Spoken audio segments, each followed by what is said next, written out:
ಇನ್ನು ಭೂ ವಿವಾದಗಳು ಹೀಗೆ ಕಾಂಗ್ರೆಸ್ ನಾಯಕರ ಸುತ್ತ ಸುತ್ತುತ್ತಾ ಇವೆ. ಮೂಡಾಬಲೆಯಲ್ಲಿ ಸಿಎಂಗೆ ಟೆನ್ಷನ್ ಇದ್ರೆ ಡಿಕೆ ಶಿವಕುಮಾರ್ಗೆ ಅಕ್ರಮ ಆಸ್ತಿ ಗಳಿಕೆ ವಿಚಾರದಲ್ಲಿ ತಾತ್ಕಾಲಿಕ ರಿಲೀಫ್ ಸಿಕ್ಕಿದೆ. ಈ ನಡುವೆ ಮಲ್ಲಿಕಾರ್ಜುನ ಖರ್ಗೆ ಕುಟುಂಬದ 5 ಎಕರೆ ಜಾಗ ವಿಚಾರ ಬಿಜೆಪಿ ಕಾಂಗ್ರೆಸ್ ಮಧ್ಯೆ ಜಟಾಪಟಿಗೆ ಕಾರಣ ಆಗಿದೆ.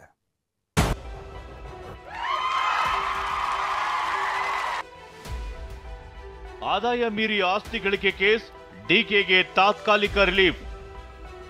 ಸಾಯವರೆಗೂ ನನ್ನ ಮೇಲೆ ದಿನ ನಮ್ಮ ಸ್ನೇಹಿತರುಗಳು ಈ ರೀತಿ ನಂಗೆ ತೊಂದರೆ ಕೊಡ್ತಾನೆ ಇರ್ತಾರೆ. ಸಿಬಿಐ ಯತ್ನಾಳ್ ಸಲ್ಲಿಸಿದ ಅರ್ಜಿ ವಜಾಗೊಳಿಸಿದ ಹೈಕೋರ್ಟ್. ಯತ್ನಾಳ್ಗೂ ಇದಕ್ಕೂ ಏನ್ ಸಂಬಂಧ? ಆದಾಯ ಮೀರಿದ ಆಸ್ತಿ ಗಳಿಕೆ ಕೇಸ್ನಲ್ಲಿ ಡಿಸಿಎಂ ಡಿಕೆಗೆ ತಾತ್ಕಾಲಿಕ ರಿಲೀಫ್ ಸಿಕ್ಕಿದೆ. ವಿಷಯ ಏನಂದ್ರೆ, ಡಿಕೆ ಶಿವಕುಮಾರ್ ವಿರುದ್ಧ ಸಿಬಿಐ ತನಿಖೆಗೆ ಬಿಜೆಪಿ ಸರ್ಕಾರ ಅನುಮತಿ ನೀಡಿತ್ತು. ಎಫ್ಐಆರ್ ದಾಖಲಿಸಿಕೊಂಡಿದ್ದ ಸಿಬಿಐ ತನಿಖೆ ನಡೆಸಿತ್ತು. ಇದೇ ವೇಳೆ ಕಾಂಗ್ರೆಸ್ ಅಧಿಕಾರ ಬಂದಾಗ ಬಿಜೆಪಿ ತನಿಖೆಗೆ ನೀಡಿದ್ದ ಒಪ್ಪಿಗೆಯನ್ನ ಹಿಂಪಡೆದು ಲೋಕಾಯುಕ್ತ ಪೊಲೀಸರಿಗೆ ತನಿಖೆ ಹೊಣೆ ನೀಡಿತ್ತು. ಇದನ್ನ ಪ್ರಶ್ನಿಸಿ ಸಿಬಿಐ ಮತ್ತು ಯತ್ನಾಳ್ ಹೈಕೋರ್ಟ್ನಲ್ಲಿ ರಿಟ್ ಅರ್ಜಿ ಸಲ್ಲಿಸಿದ್ರು. ಈ ಅರ್ಜಿ ವಿಚಾರಣೆ ನಡೆಸಿದ್ದ ಹೈಕೋರ್ಟ್ ಇವತ್ತು ತೀರ್ಪು ನೀಡಿದೆ. ಈ ಅರ್ಜಿ ವಿಚಾರಣೆ ಸುಪ್ರೀಂ ಕೋರ್ಟ್ನಲ್ಲಿ ನಡೆಯೋದು ಸೂಕ್ತ ಅಂತ ಅಭಿಪ್ರಾಯಪಟ್ಟಿದೆ. ಸಿಬಿಐ ಮತ್ತು ಯತ್ನಾಳ್ ಸಲ್ಲಿಸಿದ ಅರ್ಜಿ ವಜಾಗೊಳಿಸಿದೆ. ಆದರೆ ಯತ್ನಾಳ್ ಸುಪ್ರೀಂ ಕೋರ್ಟ್ ಮೆಟ್ಟಿಲೇರುವುದಾಗಿ ಹೇಳಿದ್ದಾರೆ. ಸಿಬಿಐ ಕೂಡ ಸುಪ್ರೀಂ ಮೆಟ್ಟಿಲೇರುವ ಸಾಧ್ಯತೆ ಇದೆ. ಈ ಬಗ್ಗೆ ಪ್ರತಿಕ್ರಿಯಿಸಿರುವ ಡಿಕೆ, ಸುಪ್ರೀಂ ಕೋರ್ಟ್ ಹೋಗೋರು ಹೋಗ್ಲಿ, ನನಗೆ ಸಾಯೋವರೆಗೂ ತೊಂದರೆ ಕೊಡ್ತಾರೆ ಅಂತ ಗುಡುಗಿದ್ದಾರೆ. ಯತ್ನಾಳ್ಗೂ ಇದಕ್ಕೂ ಏನ್ ಸಂಬಂಧ? ನನ್ನ ಪ್ರಕಾರ ಸಿಬಿಐಗೆ ಇಲ್ಲ. ಸಿಬಿಐ ಒಂದು ಪೊಲೀಸ್ ಸ್ಟೇಷನ್ ಇದೆ.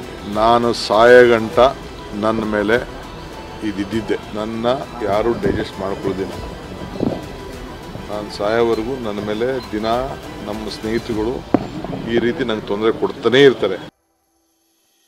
ಖರ್ಗೆ ಕುಟುಂಬಕ್ಕೆ ಕೆಐಎಡಿಬಿ ಭೂಮಿ ಮಂಜೂರು ವಿವಾದ.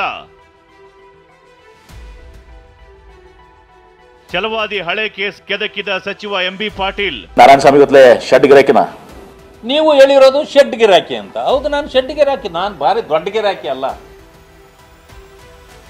ಒಂದು ಕಡೆ ಆಸ್ತಿ ವಿಚಾರಕ್ಕೆ ಡಿಸಿಎಂ ಡಿಕೆಗೆ ರಿಲೀಫ್ ಸಿಕ್ಕರೆ, ಮತ್ತೊಂದು ಕಡೆ ಖರ್ಗೆ ಕುಟುಂಬಕ್ಕೆ ಮಂಜೂರು ಮಾಡಿರುವ 5 ಎಕರೆ ಭೂಮಿಯ ಚರ್ಚೆ ತೀವ್ರಗೊಂಡಿದೆ. ರಾಜ್ಯಪಾಲರಿಗೆ ದೂರು ಕೊಟ್ಟಿರುವ ವಿಧಾನ ಪರಿಷತ್ ವಿಪಕ್ಷ ನಾಯಕ ಛಲವಾದಿ ನಾರಾಯಣಸ್ವಾಮಿ ವಿರುದ್ಧ ಸಚಿವರು ಕಿಡಿಕಾರಿದ್ದಾರೆ. ಛಲವಾದಿಯ 2006ರ ಪ್ರಕರಣ ಕೆದಕುವ ಮೂಲಕ ಬೆಂಕಿ ಉಗುಳಿದ್ದಾರೆ. ಇದಕ್ಕೆ ಬಿಜೆಪಿ ನಾಯಕ ತಿರುಗೇಟು ಕೊಟ್ಟಿದ್ದಾರೆ.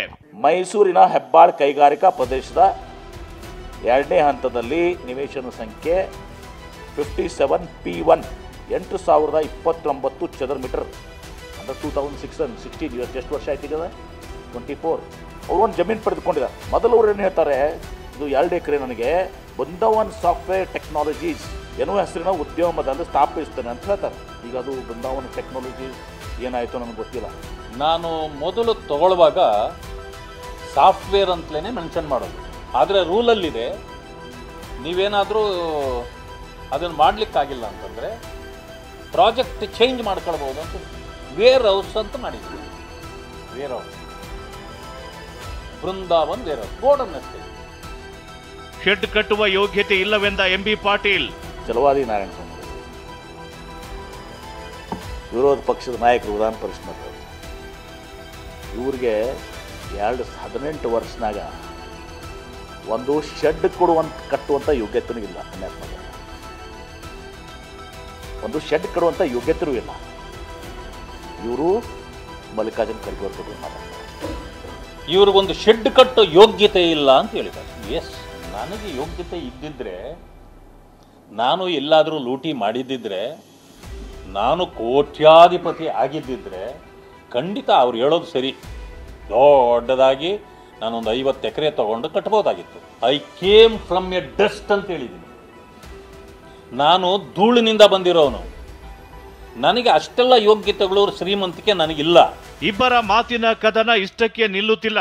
ಛಲವಾದಿಯ ರಾಜಕೀಯ ಗುರು ಯಾರೆಂಬ ಚರ್ಚೆಯೂ ನಡೆಯಿತು. ಎಂಬಿ ಪಾಟೀಲ್ ಆಡಿರುವ ಮಾತಿಗೆ ನಾರಾಯಣಸ್ವಾಮಿ, ಬಂಗಾರಪ್ಪ ನನ್ನ ಗುರು ಅನ್ನೋ ಮೂಲಕ ತಿರುಗೇಟು ಕೊಟ್ಟರು. ನಮ್ಮ ತಿಳಿದಂಗೆ ಈ ನಾರಾಯಣಸ್ವಾಮಿ ಅವ್ರಿಗೆ ರಾಜಕೀಯ ಜನ್ಮ ಕೊಟ್ಟಂಥವ್ರೆ ಮಲ್ಲಿಕಾರ್ಜುನ ಖರ್ಗೆ ಅವರು. ಇವರಿಗೆ ರೈಲ್ವೆ ಅದು ಯೂಸರ್ಸ್ ಕಮಿಟಿ ಚೇರ್ಮನ್ ಮಾಡಿ ದೇಶ ತುಂಬ 1.5 ಲಕ್ಷ ಹಚ್ಚಿ ಅವ್ರಿಗೆ ರೈಲ್ವೆ ಇದರಲ್ಲಿ ಒಂದು ಆಫೀಸು ಕೂಡ ಕೊಟ್ಟಿದ್ರು ಅಂತ ತಿಳ್ಕೊಂಡಿದ್ದೀನಿ. ನನಗೆ ಮಲ್ಲಿಕಾರ್ಜುನ್ ಖರ್ಗೆ ಅವರು ರಾಜಕೀಯ ಗುರುಗಳು ಅಲ್ಲ. ನಾನು ಸದನದಲ್ಲಿ ಹೇಳಿದ್ದೇನೆ, ನನ್ನ ರಾಜಕೀಯ ಗುರುಗಳು ಬಂಗಾರಪ್ಪನವರು, ಬಸವಲಿಂಗಪ್ಪನವರು, ಅಂಥವರ ಇದರಲ್ಲಿ ಬೆಳೆದು ಬಂದವರು ನಾವು. ರಾಜಕೀಯ ನಾಯಕರ ಮಾತಿನ ಸಮರ ಅದೇನಿರಲಿ, ಆಸ್ತಿ ಗಳಿಕೆ ಕೇಸ್ ಹಗರಣಗಳ ಟೀಕಾಸ್ತ್ರಗಳಿಂದ ರಾಜಕೀಯ ಅಖಾಡ ನಿಗಿ ಕೆಂಡವಾಗಿರೋದಂತೂ ಸುಳ್ಳಲ್ಲ. Bureau report, TV9